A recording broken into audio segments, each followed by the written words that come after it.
Special কোনো দিন মানেই এই মাটন কাচ্চি বিরিয়ানি এত বেশি মজার হয়। একদম হাতের কাছে থাকা উপকরণ দিয়ে তৈরি করেছি। এখানে আমি বেশ কিছু বাদাম ও মশলা নিয়ে নিয়েছি। এই মশলার প্লেটটা কেউ স্ক্রিনশট দিয়ে রেখে দিতে পারেন, তাহলে রান্নার সময় অনেক কাজে লাগবে। একটা ব্লেন্ডারে জার নিয়ে নিয়েছি, সেখানে বাদাম ও মশলাগুলোকে নিয়ে নিচ্ছি। এখন এখানে সামান্য একটু পানি দিয়ে দিচ্ছি, খুব ভালো করে ব্লেন্ড করে নিতে হবে। তো মশলাটা ব্লেন্ড করে একটা সাইডে রেখে দিয়েছি। এখানে 1.5 কেজি পরিমাণ খাসির মাংস নিয়েছি। আমি মাংসগুলোকে একটু বড় বড় সাইজ করে কেটে নিয়েছি। 2 টেবিল চামচ রসুন পেস্ট, 1 টেবিল চামচ আদা পেস্ট, 1 চা চামচ ধনিয়ার গুঁড়া, 1 চা চামচ জিরার গুঁড়া, 1.5 চা চামচ লাল মরিচের গুঁড়া নিয়েছি। আর যে মশলাটাকে আমি রেডি করে রেখে দিয়েছিলাম সেই মশলাটার পুরোটাই দিয়ে দিয়েছি। লবণ দিয়ে দিয়েছি 1 চা চামচ। এখন টক দই দিয়ে দিয়েছি আধা কাপ। 5-6টার মতো কাঁচা মরিচ আর পেঁয়াজ বেরেস্তা দিয়ে দিচ্ছি 3 টেবিল চামচের মতো। পেঁয়াজ বেরেস্তা ভাজার পরে যে তেল ছিল সেই তেলটাও আমি এখানে দিয়ে দিয়েছি। এখন হাতের সাহায্যে খুব ভালো করে মাখিয়ে নিচ্ছি। আমি আধা কাপ তেল ব্যবহার করেছি, এখানে খুব বেশি তেল ব্যবহার করব না। এখন একটা সাইডে রেখে দিচ্ছি। এদিকে চুলাতে একটা বড় পাত্র বসিয়ে দিয়েছি, সেখানে 2 টেবিল চামচের মতো ঘি নিয়ে নিয়েছি। ঘিটা যখন গলে গিয়েছে তখন মাংসটাকে দিয়ে দিচ্ছি।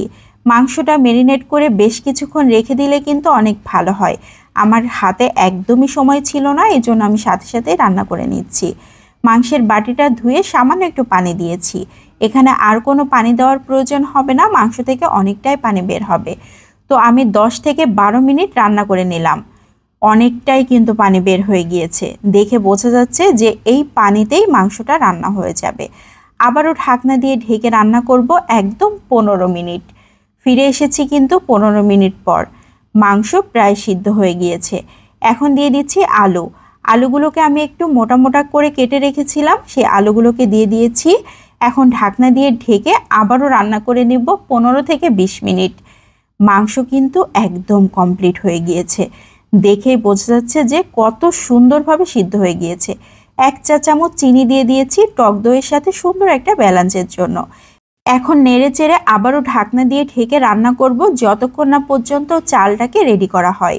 এদিকে আমি একটা পাত্রে পানি নিয়ে নিয়েছি বেশ কিছুটা পরিমাণ।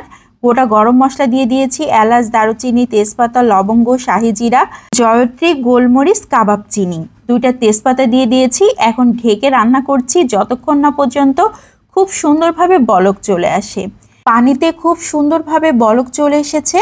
এ পর্যায়ে আগে থেকে ধুয়ে রাখা চিনি গুঁড়া চাল দিয়ে দিচ্ছি। এখানে আমি 3 কাপ চাল ব্যবহার করছি। 1.5 কেজি মাংসে 3 কাপ চাল দিচ্ছি। তো চালগুলো 70% মতো সিদ্ধ হয়ে গিয়েছে। এখন পানি ঝরিয়ে নিচ্ছি। এদিকে যে মাংস রান্না করছিলাম সেই মাংসর চুলাটাকে আমি এ পর্যায়ে বন্ধ করে দিয়েছি। এখন এই চালগুলোকে পানি ঝরিয়ে দিয়ে দিচ্ছি। এখানে লেয়ার করেও দেওয়া যাবে, আমি একবারেই দিয়ে দিচ্ছি। তো চালগুলোকে দেওয়ার পর একটু নেড়ে চেড়ে নিচ্ছি।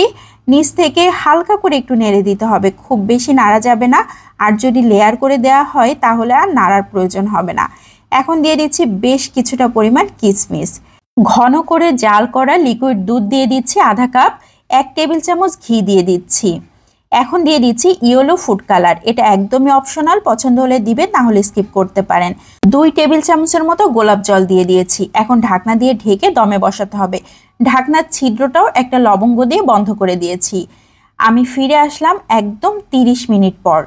একদম লো ফ্লেমে রেখে দিয়েছিলাম, খুবই সুন্দর হয়ে গিয়েছে। বিরিয়ানিটা দেখেই বোঝা যাচ্ছে কতটা লোভনীয় হয়েছে। যেমন ঝুরঝুরে হয়েছে, আবার ভেতরে একটা জুসি ভাব রয়েছে, খুবই সুন্দর।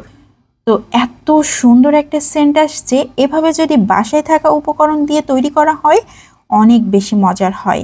আমি মাংসটা ভেঙে একটু শেয়ার করছি কতটা সফট হয়ে গিয়েছে। তো আজকের মতো এখান থেকে বিদায় নিয়ে নিচ্ছি। সবাই ভালো থাকবেন। আসসালামু আলাইকুম।